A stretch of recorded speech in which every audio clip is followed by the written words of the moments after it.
and we all are passionate about games. We love playing games, we love making games, and last year, we all kind of, or a couple of years ago, when we started this project, we said that we wanted to build a game that had this sort of massive scale of social gameplay focus. So we're building games around social interactivity, around game experiences that you can have with your friends for a long time to come. We wanted to build a game that would be a live game that grows and changes over time based on our interactions with our fans. And those are some of our kind of really high-level overarching goals. As we started to build this game out, it took many forms. We are game developers. And 2 games, if you want to really True, think yeah. back, to the large world that we tried to make the first time. Yeah, I mean, going back even to Black Ops 3. In the beginning, we had started building out this concept of a larger open kind of online game, and so we started to build a lot of tools for that. And as this game started, we sort of evolved some of those ideas. We changed some of them around. We started to build as game makers. We like to iterate. We like to constantly change. We play. We test, we take feedback from the team, we call it finding the fun. So you got to find the fun in the game and then follow the fun where it goes. So once you find the fun, you sort of takes that meandering course until you get to the final result that we see today. So I think that, it's a very long road. Very long road. Over the last 2 years, it's been an evolution of some of the early ideas. And of course, the concept of Battle Royale took the world by storm early last year as an evolution of even some community mods that had been built in lots of games. And I think that that's where we are today. So that was good. Sorry, I forget to punctuate my sentences sometimes. I just kind of keep rambling. Dan's a pro. Well, I mean, you talk about the process of finding the fun, but whenever you take a look at what the studio has developed in the past, going Battle Royale, going to Blackout is something new. So tell us a little bit about that development process. What was that road like for you? What was it like for the studio? I had to assemble a team. Since I hogged all the air, I'll let you I'll take that one. I'm gonna go with the answer this long exactly. This was we had to put a team together to do it, and not just inside this building, also with our partners at Raven, who you can't make this size of world without their help. That was the hard bit. Was this particular individual? It's a very large studio, so that particular group of people had not necessarily worked together yet, and there's new people involved. And that was probably the most important thing, at least in the earliest days, to get right. That's what I was thinking about a lot. How do you galvanize? But then this is Treyarch, so they self-galvanize pretty quickly as soon as you just put the carrot out there. So that the development process, we had to sort it out, right?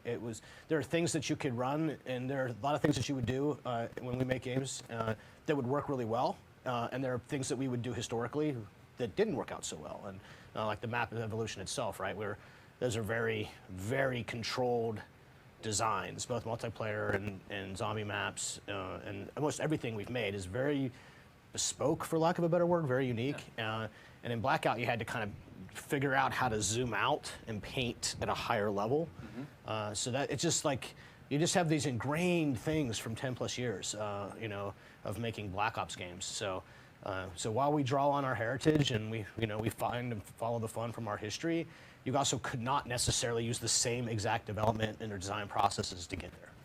I think, another thing I think is really an interesting point to kind of just piggyback on what you're saying is that putting a team like this together merged people with a lot of different experiences and backgrounds that maybe haven't worked together in the past, and you saw people with a long history of multiplayer experience that combined with people with a long history of narrative campaign experience, and putting those people together kind of brings out piece of cake.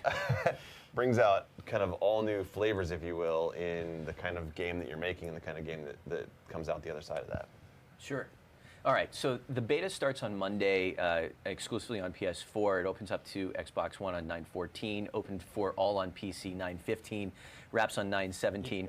Immediately following today's stream, we will have our own Blackout field guide up on Treyarch.com.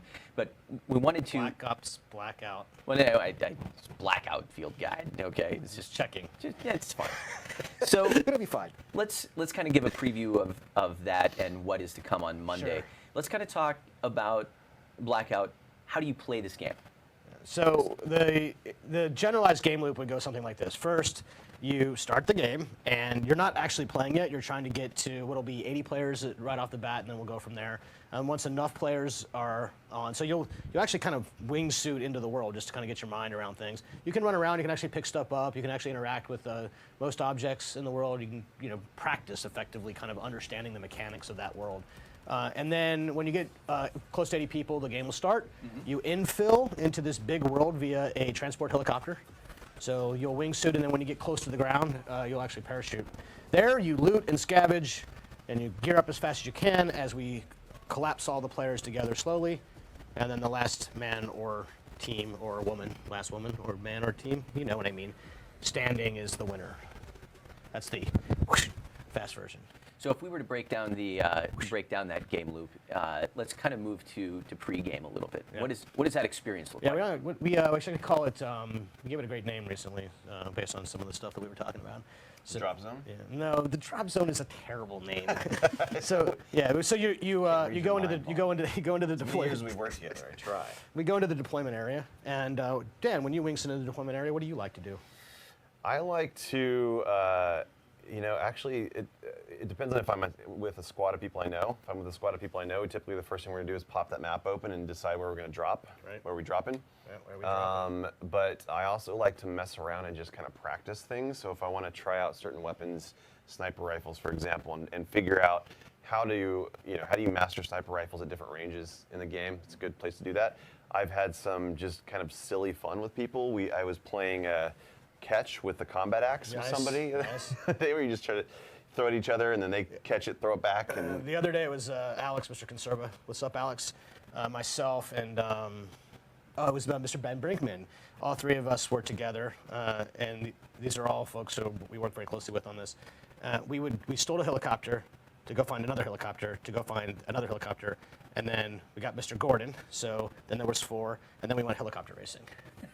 So there's fun. like a whole thing that can go on before the game even starts. But realistically, the games fill up fast, and you're not going to have time for any of that shenanigans. That's a because very you're not going to die in that early, Yeah. the Right. pre-match stage. Yeah, You're not going to die, so you're going to run around. But all the weapons are available, all the vehicles are available. It's a great time to mess around, have fun, or try out all the different content that we have. Well, so you guys just mentioned sort of like tinkering with some weapons and sniper rifles. You talked about vehicles.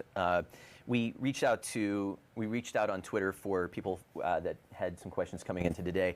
CSN_D3FT is just making it simple. Will vehicles run out of fuel, and will they all have different amounts of armor or bullets to destroy a vehicle? So the ATV, the cargo truck, the mini raft boat, trying to use the approved names, and then the helicopter. What are they called, What David? are they called? We've been calling them by their dev names for so long, and it's hard for me to not call them by what I know them as. They all have different health, so they all have strengths and weaknesses, but none of them, they have unlimited fuel, right? The map closes pretty fast enough where fuel is a resource in a map that size. Didn't really make sense, but there's not necessarily enough of them to justify the mechanic of fuel. I mean, there's like 80 vehicles, but like, it's just not, doesn't make sense in a world this size. Like, It's also a good opportunity to talk about the way that these different, Accessibility. the vehicles all move at different speeds. Yeah. The big truck is slow moving, and it's kind of this big behemoth that just crashes and wrecks stuff really slowly. So many good circle fights with the cargo truck. But I think people saw from the trailer, a lot of fans were asking, Moving Reddit, like, how does platform. it work? And Yeah. there's a moving platform. You're not in fixed positions. You can Yeah. stand, crouch, prone. You can move around. That's true of both the boat and the truck, and then the actual ATV and the helicopter. Both of those have fixed seating positions, but you have a really wide range of motion in both. You're not leaning out windows and such. All right, so whenever you're trying to shoot your opponents, is Total Sickness 22, whose Twitter handle is immediately much easier to pronounce, is there going to be bullet drop on sniper rifles, or is it just going to be bullet leading? Full ballistic simulation.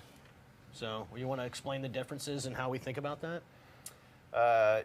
Yeah, I mean it's complex math by an engineer who likes to do math.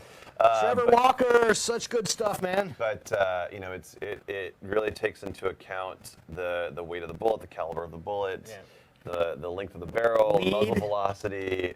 It's speed, effectively. It's speed, and then how much it goes like this. And you really need to shoot the ones that shoot slower and lead more than you have. They don't drop. They drop, but they're not. Brutal. Yeah, you'll see. I mean, just the ranges you expect. If you're looking at it Drop. from an SMG to a sniper rifle, SMGs are very low caliber. The bullets are going to 9 drop really millimeter. quickly. So you it forces you to use those the way that they're designed to be used. And the damage and the ranges of the guns and all this. I mean, ammo plays a big part in Blackout. You actually have to get the ammo. The ammo you have will determine which guns you're probably going to want to use.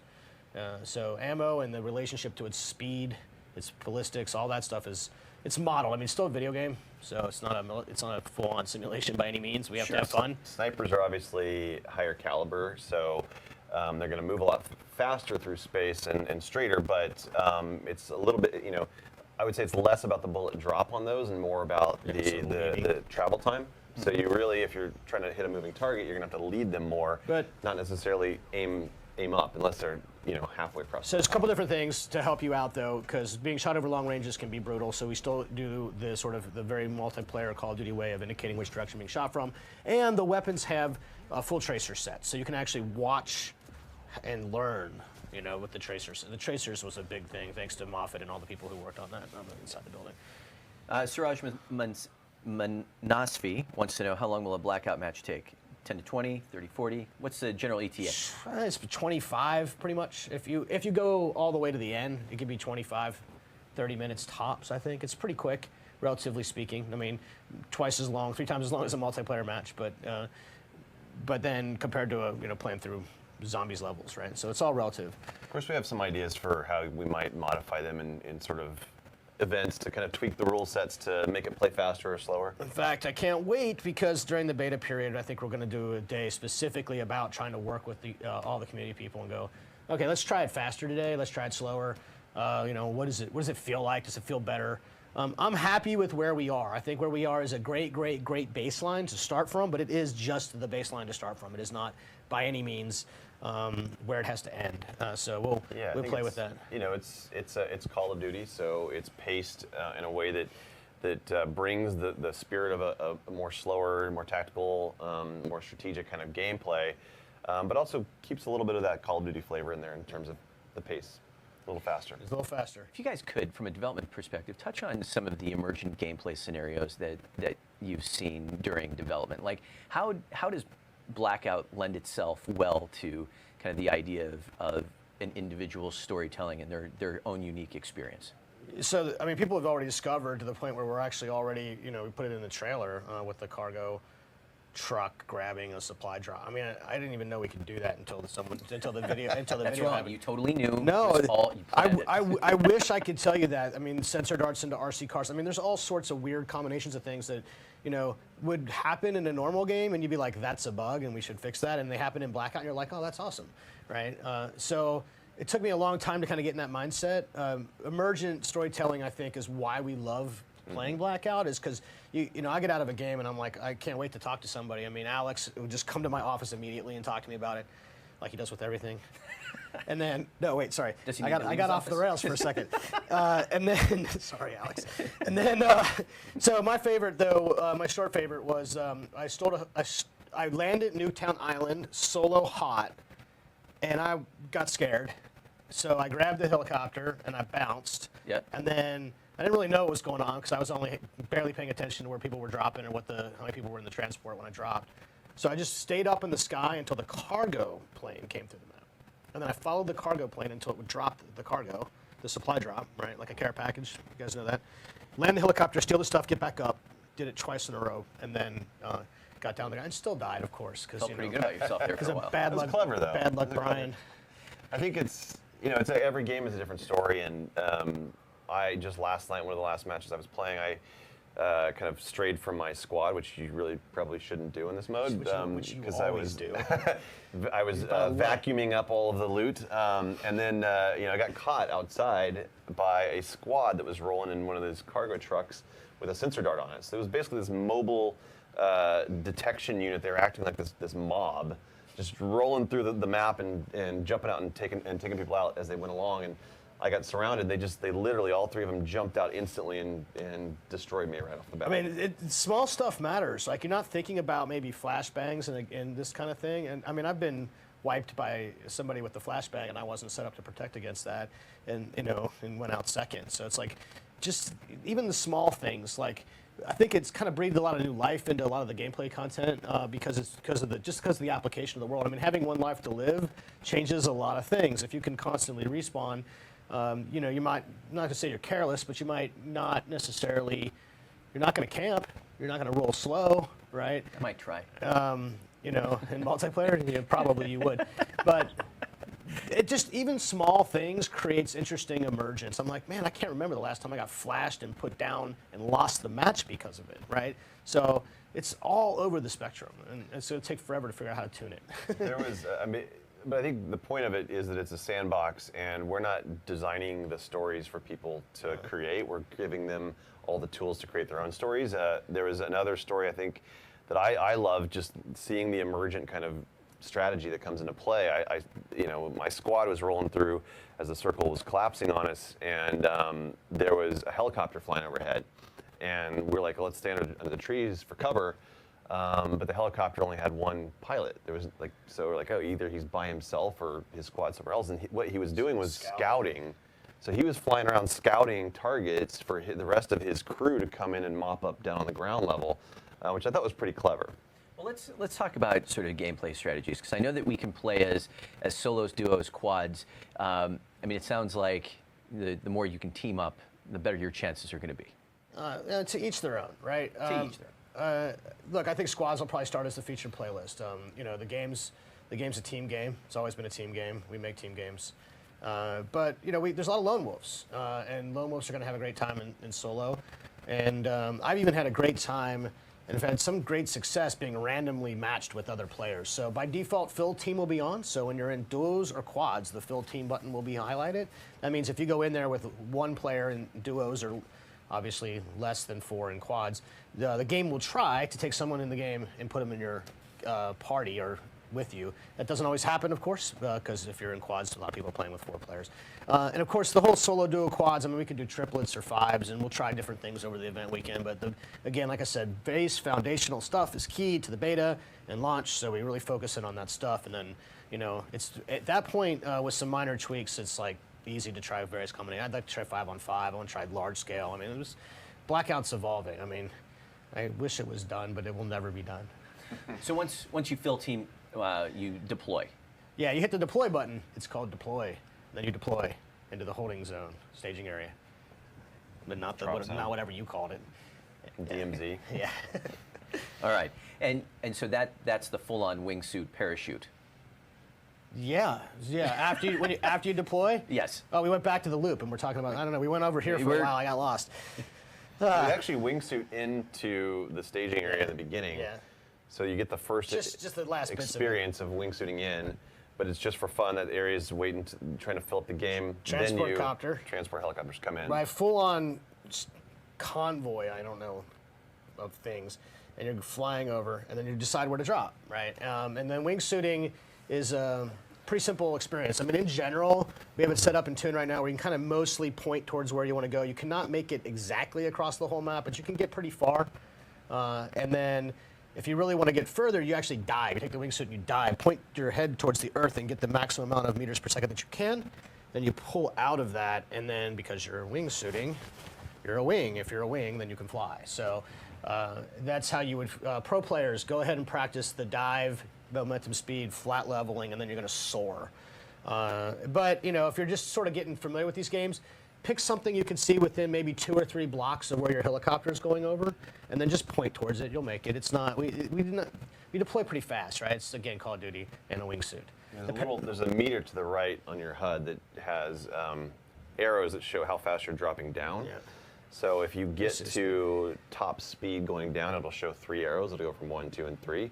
That's the point where you can pull up and flat, and you'll just get a lot more distance that way because you're at top speed. You can actually go up as well since it's a wingsuit. So you can, if you're going top speed, you can pull up, and it'll, it's like an air brake. So let's say you're just almost to the destination, but you're going to land on the ground. You'd rather hit the roof because there's other parachuters down below you. You can pull up and land on the roof. So that's there's a lot of cool. Yeah, the parachute will deploy. You'll actually see where you are on the meter he's talking about on your HUD, relevant to where the parachute will deploy. And you can't control the parachute. The parachute is simply to keep you from pancaking into the earth. Once you're deployed officially, the parachute gets cut away, but you still have your wingsuit. And then you can reuse your wingsuit for what we call base jumping. So if, say, you're on the top of Dam, you saw that in the video, and some other tall places. If you press and hold the jump button when you're sprinting, you run, jump, sprint, and then the wingsuit will come back out, and you kind of do this awesome wingsuit move and then land. And you can actually do that out of the helicopter, if you just jump off the edge of a helicopter. So that's the basics of infiltration, wingsuiting with the parachute slowdown, and then the base jumping mechanics. Got it. Let's talk items a little bit here. Sir Jimmy asks if there are different tiers of equipment such as backpacks and armor. So there's a storage slot, and in the storage slot you actually have the only storage item we have today is the backpack. The backpack will take your inventory system and expand it from 5 slots to 10 slots. And then Chris and Gavin and I have a whole host of ideas about other types of storage slots, like for the future, like for example, double up how much health you can stack, things of that nature, which I'm sure we'll get to, maybe even some of those before we ship the game. But in the beta, backpack, 5 more inventory slots, and then armor. Armor is a different slot. Armor is a dedicated slot. There are 3 types of armor, level 3 armor being the best armor, and offers headshot protection. Headshot protection. I got it. The only one with that helmet. Yeah. All right. Kind of coming down the home stretch here. Let's talk about the map. I mean, we've talked a lot about how it's the largest. 1,500 Nuketowns. Nailed it. Biggest. Are we tired of that yet? Nope. No. I got a little more mileage out of that one yet. Right. I think it's 2,500 Nuketowns now, right? So it's like there's some classic, there's some new, there's some zombies. Oh, What's in store?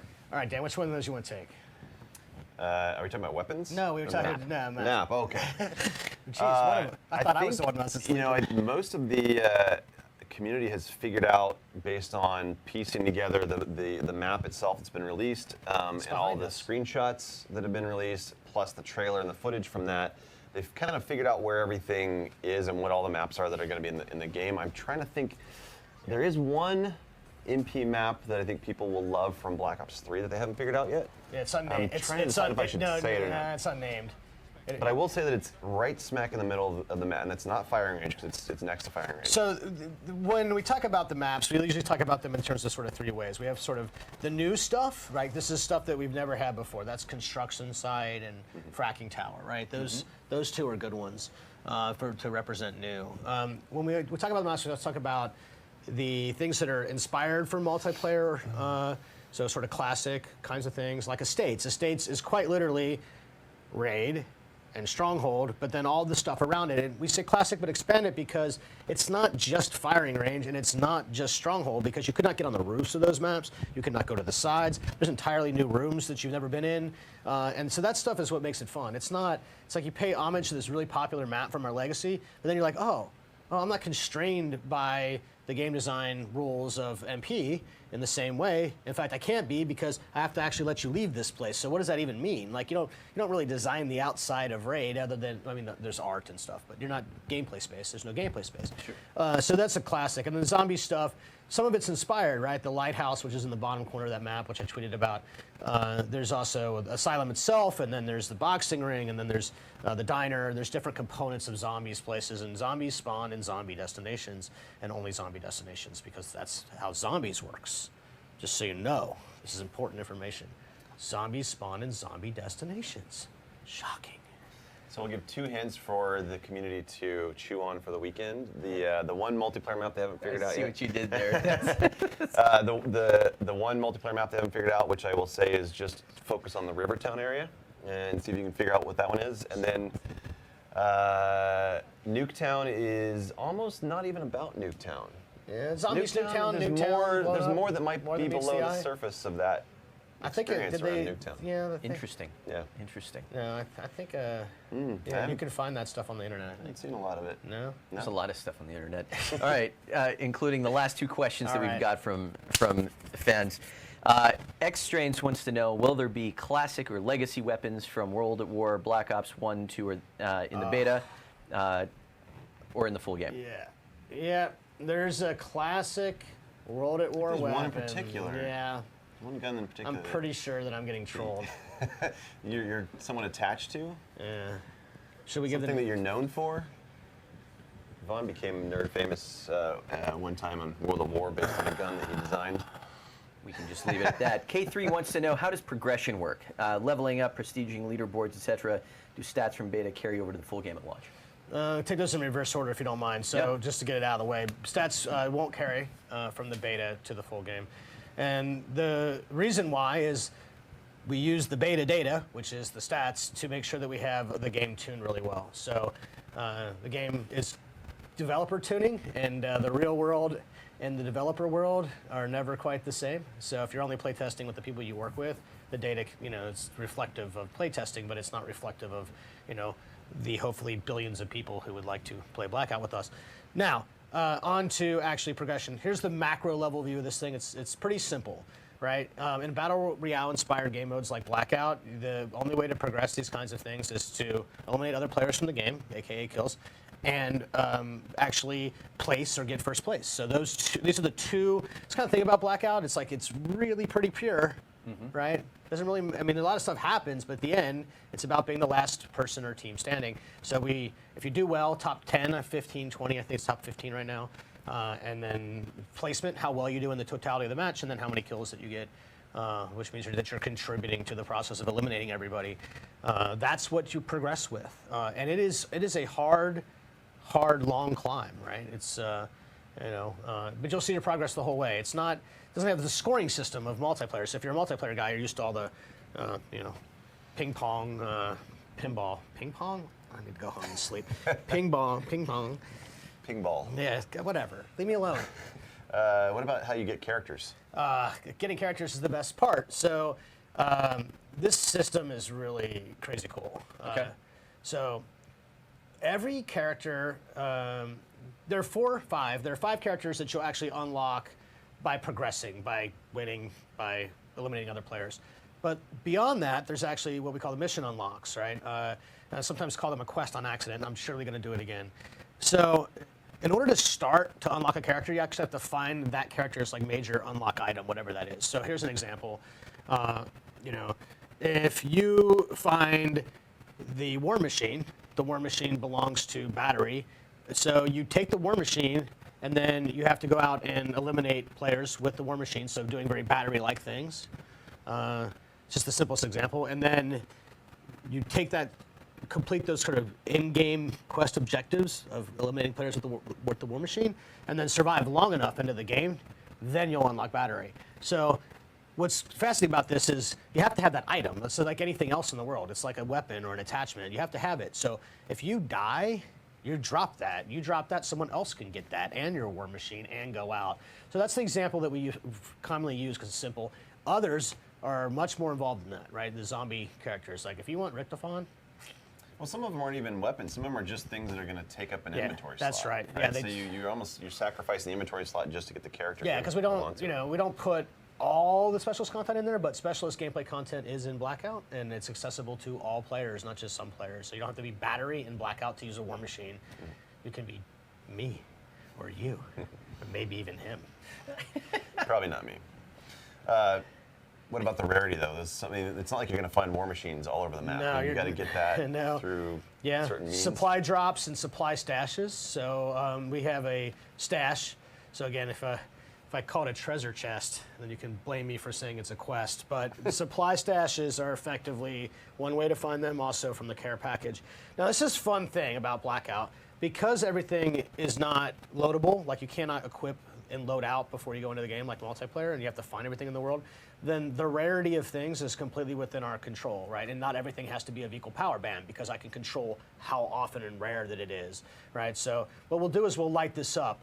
We'll light this up and we'll say, hey, we're going to let you find a little more war machines or a little less war machines or no war machines, or there's one war machine per match. Good luck, right? So this is why the beta data is so important, to come back to the original question, because I need to kind of understand how often these things are coming up in the real world, and then we can use that to inform when we unleash and we put unlock availability into the world in the first place, so you can go do the missions. And to those who are worried about the war machine and gameplay balance, the world is littered with trophy systems, and I will say that when you first see a trophy system in this game mode like this, you're like, well, that's really situational. I don't see the value of that. I'm not going to take up my inventory slot. But they are super powerful in the end game, especially in the last circle. Super powerful. People rain grenades on the finals. So get your trophy system, hold on to it. That's what I would recommend till the end of the match. Oops. Perhaps just sort of down the home stretch here, just sort of wrapping up. Talk to us a little bit about what support looks like through the beta and Blackout post-launch. Yeah. What's the intention here? Oh man, so there's a whole procedure, process, flow set up. The guys took me through it last night, and we're going to be super busy. So, in fact, you personally will probably be very actively involved in said procedure or process. I have to write a few words. Yeah. I expected nothing less. It's all hands on deck, right? The beta's like coming to we'll be grinding out those days. I suspect we'll probably roll updates every morning, depending on how things go, and then we'll communicate with you just like we did on the multiplayer beta, which was a good practice run, I think. For everybody on getting everybody warmed up on how to do that. And the live ops team here at Treyarch, they're ready to go. And the design team will be right there, and we'll be ready to go. And what we do and what order we do it in, we're going to work to communicate as transparently as they let us. Well, I think people already saw from the multiplayer beta that we are as open as we could possibly be. We're trying to make sure that this is a dialogue with the community, that we're not going to be able to respond to every single piece of feedback, because there's literally thousands, maybe tens of thousands. Yeah, tens of thousands. But you look for the themes that bubble up, which I think our community has figured out that if they talk enough about something, then that's something we'll respond to. So you look at what the hot topics are in the community, and you pair that with the data that we're watching on the back end to kind of understand how much of this is emotion and how much of it is gameplay balance, and what are the changes that we need to make. And sometimes players have the right idea for how to fix things. Sometimes they might just be skipping past the problem and going to a solution, but we have to dissect that, reverse engineer the problem, get back to that problem, and figure out what's the right solution. So it's a process. It's a beta, and I know right now, we all know that there's certain things that are in the beta that we can work on still and will work on still, and not everything that's in the game that will be in the beta. Is everything that we could, for sure, but more to come. There's still iteration. So you do things in passes, for lack of a better term. You get the after action report or the combat record. You get it so far, and then you have to go back to it. So it's tough for me. It's very tough for me to play the game, and because all I see are all the things that we still need to do. But it's a super fun game. Everybody has fun playing it, and let's go. Why can't we? Let's do this. But the beta is just also a dry run for us to, as the game launches, this is the process of how this game is going to go. We're going to listen to the fans. We're going to take all the problems, fix them. We're going to introduce new solutions. We're going to introduce new content. We're going to grow it. Vaughn said in the Game Informer interview, which I love this quote, which is that launch is halftime. Launch is really the. is. Here comes the launch is football halftime. analogies. Welcome to NFL football season. Good time for the Let's football go. analogies. It's a race to the starting line. Yes, this is a break. Oh my God. All right, beta starts Monday, first on PS4. Closing thoughts for people who are jumping in on Monday. Listen, let's go. We got work to do. We're standing by. This is a game mode made for our fans. I mean, so many people asked. And it's something different for us. And we still have a lot to learn. And we can't wait to work with you to figure out what that looks like. I'm the dungeon master, just so you know. Have fun. That's it. Have fun. Make lots of videos. We love watching the videos. Yeah, All videos right. are helpful. Well, if I'm not mistaken, our friends at Activision are going to be rolling the hashtag COD top plays again. So make sure to submit those. We'll be keeping an eye out for them. And then on that note, thank you for tuning in. We will see you online on Monday on PS4 for the start of the Blackout beta. Thanks for tuning in. See you next week.